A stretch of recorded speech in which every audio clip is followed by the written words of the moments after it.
Today, he said he would focus on economic recovery, and that will be a Herculean task.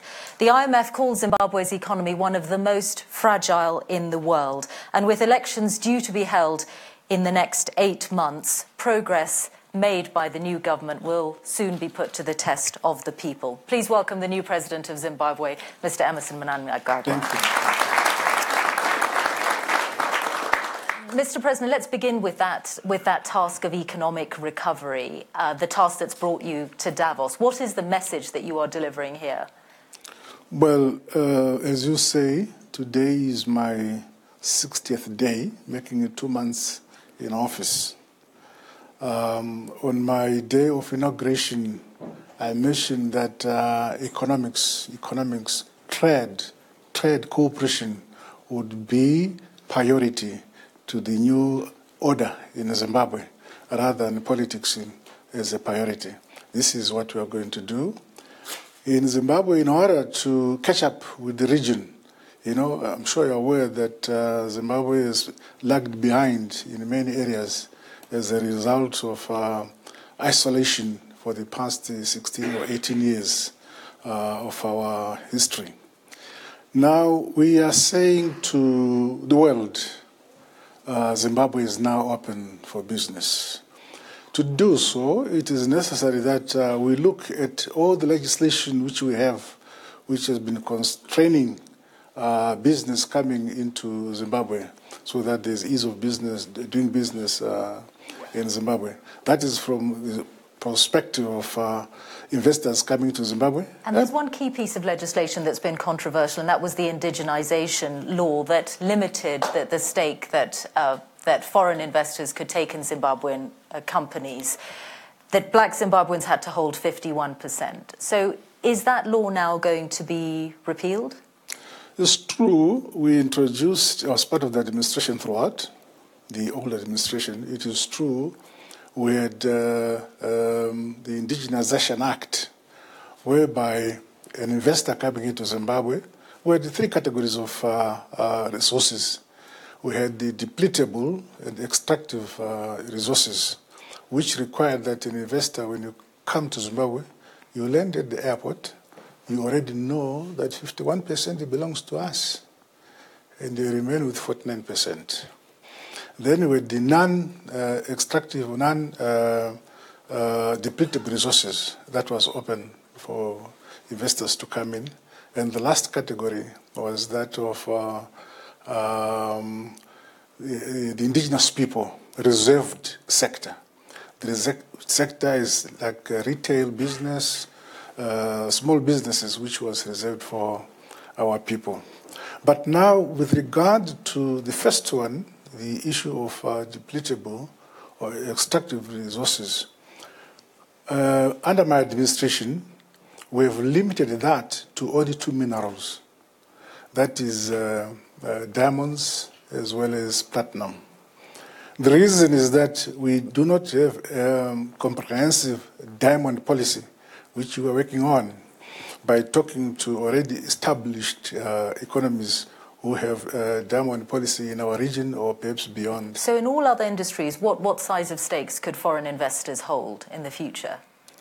The rest, you negotiate. You come in if you want to have a partner. If you don't want to have a partner, it's open business, except in those 2 areas. Okay. You can come in for lithium. You can come in for gold. You can come in for chrome. You can come in for coal. You can come in any other mineral. Tin, copper, is now open, okay, except those 2. You said that you need to correct the economic situation that Zimbabwe's found itself in, and you pointed to international isolation.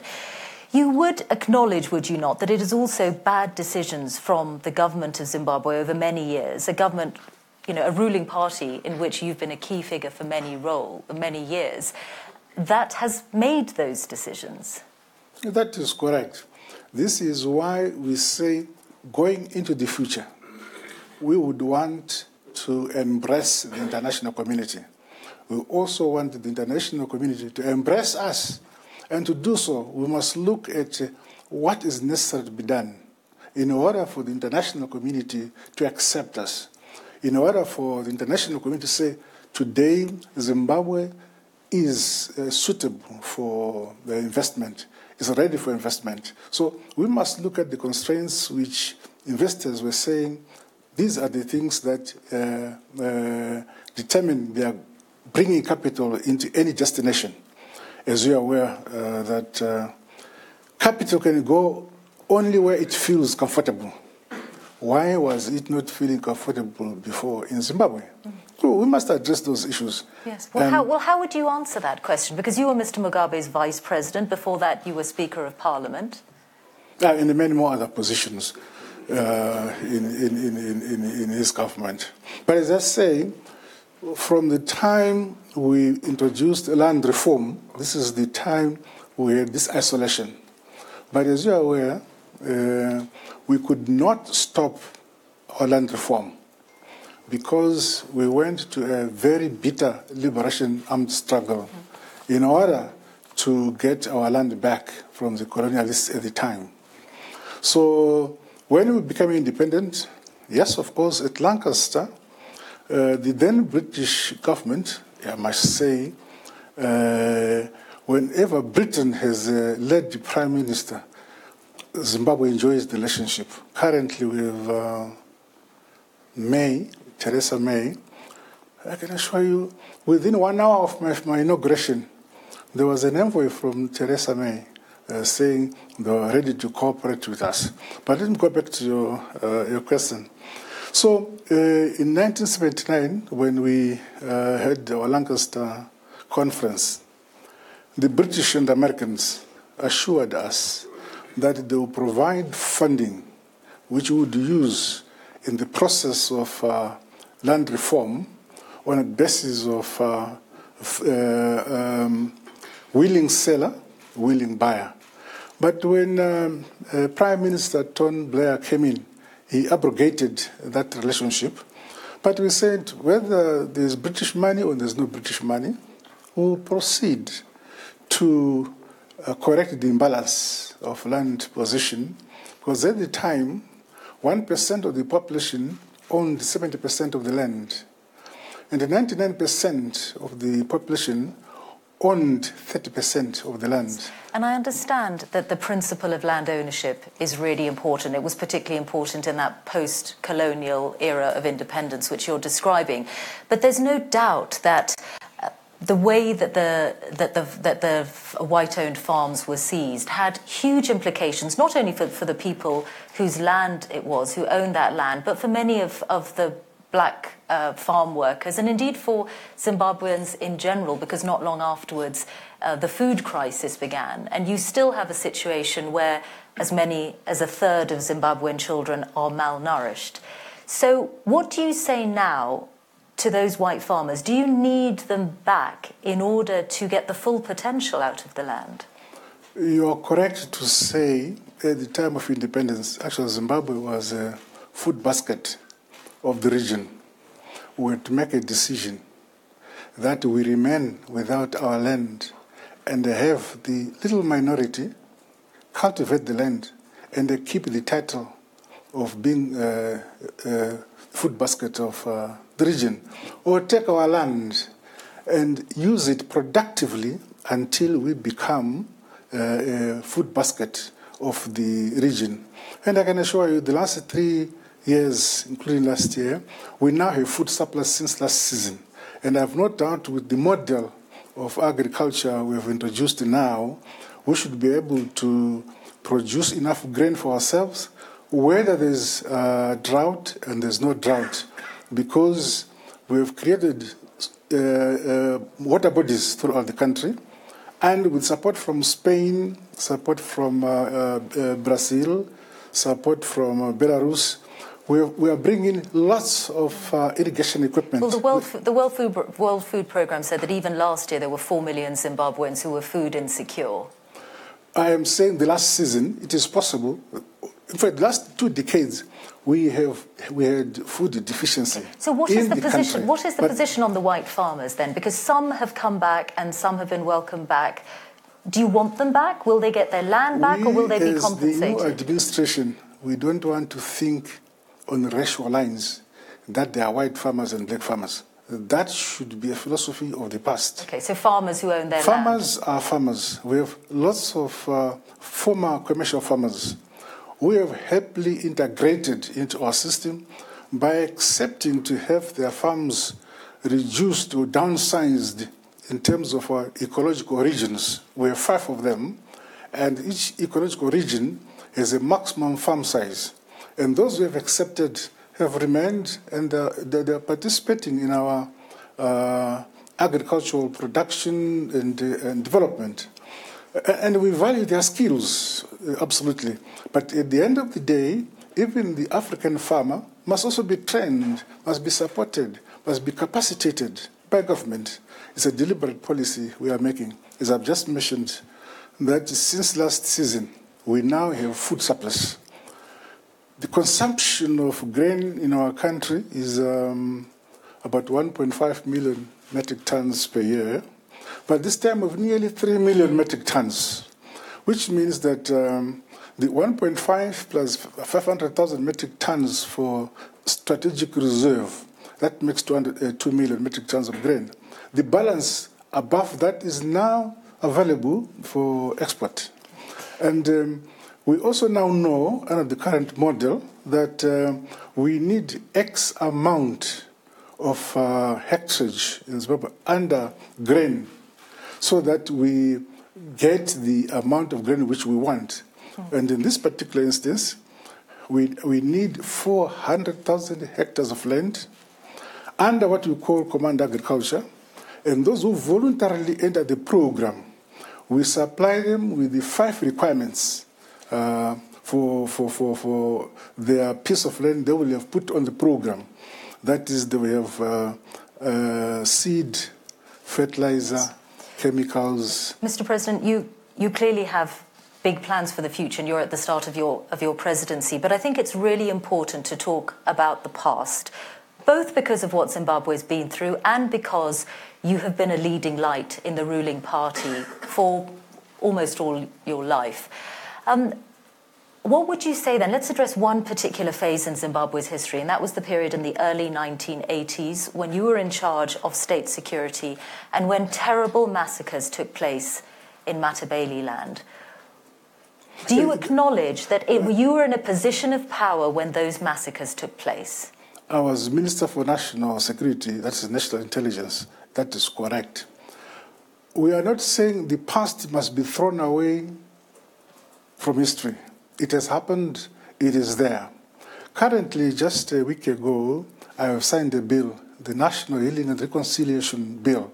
I have signed it into an act, and I've signed one of my vice presidents to deal with that one, so that the communities that were affected can air their grievances and challenges, and government, with recommendations from that commission, we should be able to address those issues that are... Is it going to be a Truth and Reconciliation Commission? It's not called a Truth and Reconciliation Commission. It's called a National Healing and Peace Commission. Okay. Yes. And will you be appearing before it? No, they themselves are going to the communities that are affected. If they ask me to come for any reason, I will. Okay, but then what would you like to say now, 2 months into your presidency, what would you like to say now about how you feel about that time and how you feel about having been in a position of power when as many as 20,000 people were killed in Matabeleland? I understand that those are the figures that are being flighted, but on the ground, I don't think that is the correct figure being flighted in that area. The most important thing is that what has happened has happened. What can we do about the past? We have put up a commission to deal with that issue. That should not stop us to have a better future, where all the communities should be united, should cooperate, should love each other, should work together. This is the message which we have. We are more worried now about how, in the future, we should have a united Zimbabwe. The figure of 20,000 deaths came from the Catholic Commission for Justice and Peace. You could just apologize for what happened at that point, and that would be a powerful signal that Zimbabwe is truly moving into an era where it has acknowledged the past properly. In my view, there's nothing more than me putting legislation where a commission headed by a vice president and most eminent persons in Zimbabwe to deal with that issue and make recommendations. At the time in 1987, my former president and the president of ZAPU, the late Vice President Joshua Nkomo, came together and cobbled out a unity accord which ended that conflict. Yes, but I'm asking you, because you've taken over from Mr. Mugabe after 37 years, what is it that stops you saying the words, I'm sorry for what happened in that time, in a way that presidents, prime ministers have apologized for things that happened even many decades before they were in power, as a way of having a proper reckoning with the past? Let me assure you, just recently I had a meeting with the chiefs from Matabeleland, discussed with them. It is them, because I feel there's that bad page in our history, and we would want to correct it. We would want to say wherever a wrong was committed, right, we must say the government of the day must apologize.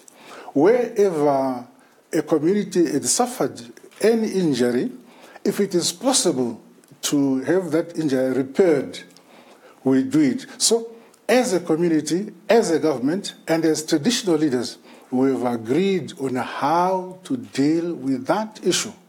And I'm happy that quickly, within the last 30 days or so, I've been able to put forward the legislation which I signed last week. Okay. Is it possible then that you will say sorry in the future after the commission you're talking about in Zimbabwe has reached a conclusion? My dear, my people and myself are determined to make sure that the commissions of the past, the commission or the acts of commission, acts of omission or commission in the past, we have to interrogate them. Where the government of the day was wrong, we point out that that was wrong. Where the government of the day was correct, we should say so. And we have put up a machinery to achieve that.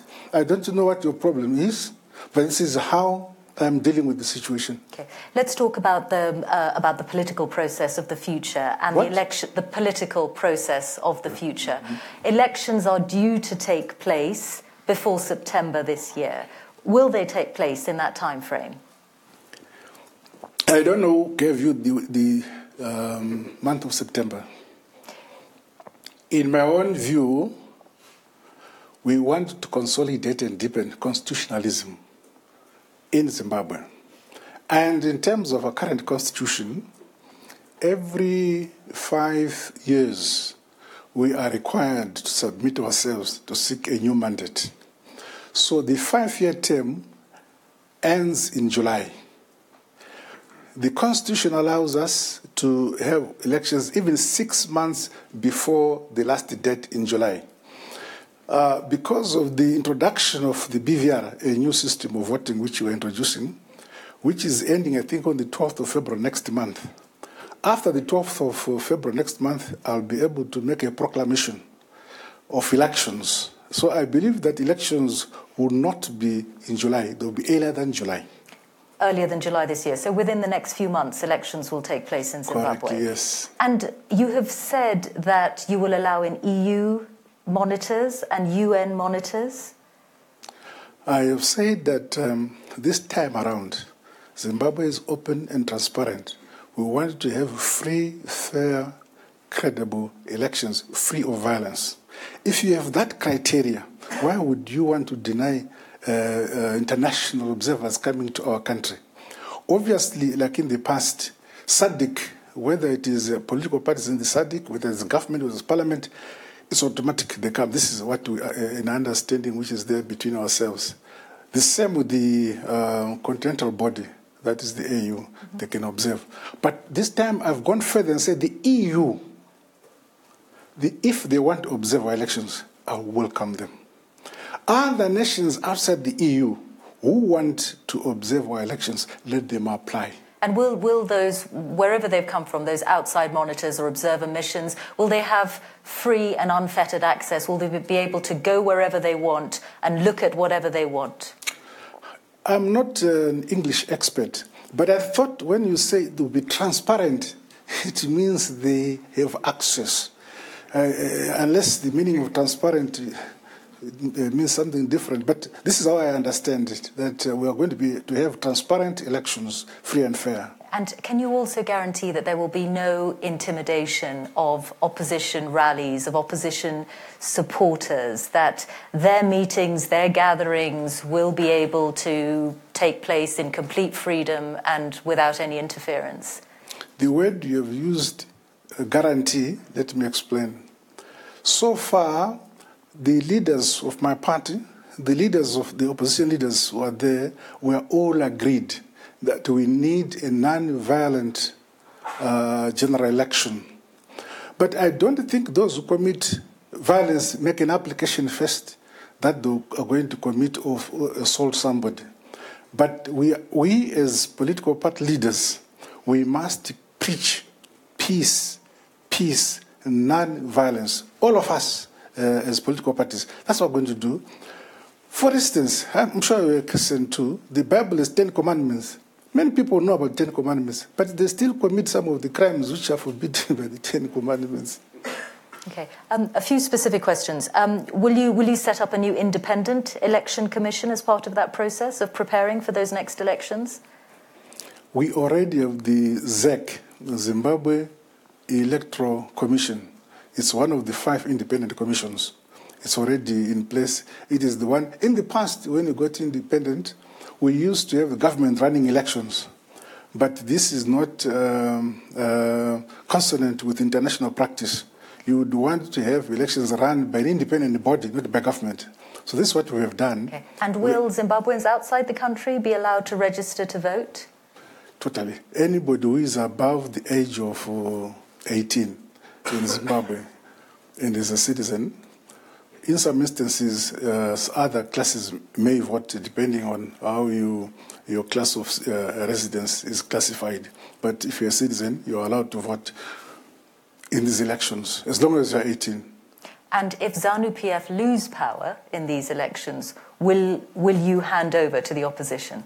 You remember we had a constitutional referendum where ZANU-PF lost. And immediately the results were out. We said we abide by the results. We are very clear.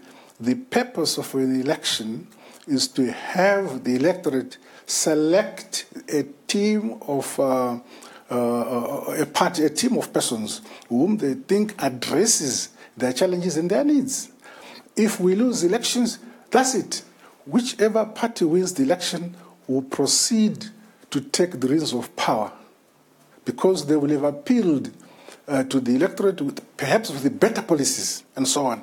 But I've been leader of government business for many years in Parliament, and I've been benefiting a lot from the opposition making criticisms, and every constructive criticism they make, I take it on board. And this is why we are continuing in power, because we take the complaints of the opposition and implement. Let's talk about Zimbabwe's relations with other countries. Let's talk about Zimbabwe's relations with other countries. Now, President Trump is on his way to Davos. I wonder what you thought when you heard his reported comments about some African countries being shitholes. Yes, I have my foreign minister somewhere here. He informed me about that, but he also told me that he has since denied. Nonetheless, we as SADC are a bloc, and also have the continental bloc, that is the AU. I'm informed by my Minister of Foreign Affairs that the AU made a statement representing us all. Also, SADC made their statement representing us all. Would it affect how you interact with President Trump in the future? Pardon? Would it affect how you interact with President Trump in the future? Look, this is why I say even those who were against us in the past, Zimbabwe is now open. To me, there shouldn't be any enemy I cannot talk to. I believe that the people of Zimbabwe have no case against the American people, nor do the people of America have any case against the people of Zimbabwe. This is a question of international relations. If President Trump came here today, when I'm still around, I'll be able to talk to him. I'll be able to make requests from him and say, oh, Mr. President, Zimbabwe is open for business. I know Americans like to play golf. Come and build golf courses at Victoria Falls. Bring American Airlines, Victoria Falls, build hotels. And they'll give you incentives, 5-year incentives for you to do all those things. We are open. Our people would want to catch up with the rest of the region. What about Britain? Do you want to rejoin the Commonwealth?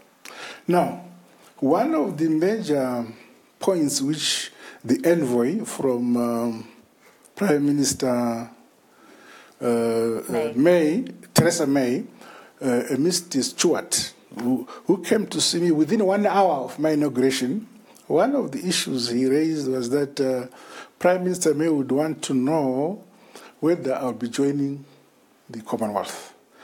My reply was that at the time Zimbabwe left the Commonwealth, it was on the issue of the land reform program, which was unfolding in Zimbabwe at the time, and we differed on that one.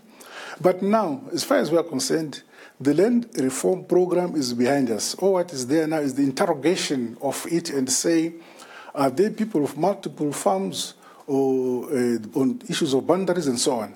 But the issue is out. And I believe that most of the Commonwealth countries accept that the program is done. So there is no impediment anymore between us and joining the Commonwealth. Yes, sorry, we just have a few minutes left, and I want to ask you about the Mugabes, because you've said already that you have, that essentially you're going to leave Mr. Mugabe to live in retirement. What about Mrs. Mugabe, Grace Mugabe? Have you given her immunity from prosecution? No. We have not given anybody any immunity. What I have promised to my former president and the founding father of our nation, our icon, President Mugabe, is that first we're giving him a package, a very lucrative package which I've given him. But above that... It's reported to be $10 million, is that right? No, that is in the press.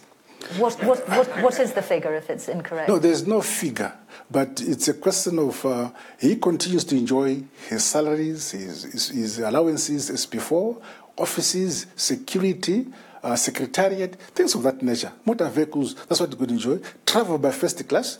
My government will also facilitate him going to Singapore for medical checkup, for medical attention, all those things, including the First Lady. We're going to do that. So, but we're not saying if anybody commits a crime, then the former status will stop the police dealing with that issue.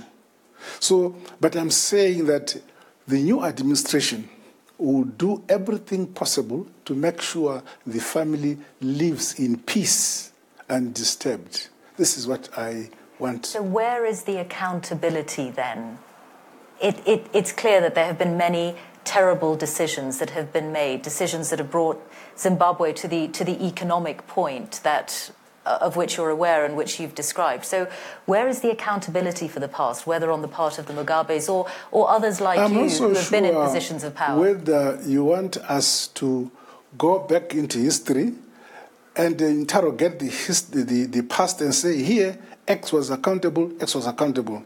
My approach is that zero tolerance to corruption. That's the approach I'm making. Zero tolerance to any corruption. No sacred cow in dealing with that. And if you are following what is happening in Zimbabwe today, so many high-profile persons have been brought before the courts. And this is only in less than 2 months. We're already bringing so many people who have committed these crimes. And the list is unending. And also, I think you're aware that I made a 3 months moratorium for those who had taken assets of Zimbabwe outside the country. And I'm glad to say a few days ago, I had a brief from my governor of the Reserve Bank. Said many people who had taken assets outside and funds outside, some have brought back the funds, some are in the process of negotiating, some say, yes, I took out assets, I took out little funds out of the country, but I've invested these funds in buildings in Dubai, some in the UK, and so on. So what do I do? So we say those things can be negotiated properly and quietly. But those who have taken funds outside and do not come forward, I have the list. Because the banking fraternity, the financial service sector, has been able to give us who took funds out, and we have that. Finally, Mr. Mnangagwa, how long do you want people to give you before they judge you on your record? You've only got a few months till elections, but assuming you win that, how long before you are willing to be judged on what you have delivered for Zimbabwe? It is better to begin judge me on day one, so that I keep awake to my promises and the aspirations of my people. I mustn't be given a sleeping period. They must every day point out to me the areas of weaknesses, grey areas, so that I address them. I'm not an angel. I'll be making mistakes, but I would love to be told the mistakes I make or my administration is making, so we quickly correct such instances. President Mnangagwa, thank you very much. Thank you, Madam.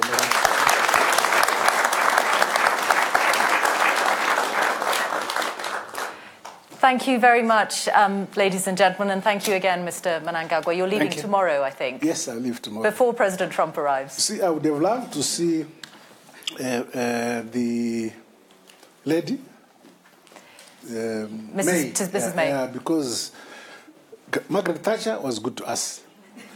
May is good to us. All the male prime ministers have not been. Thank you so much. Thank you.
Thank you.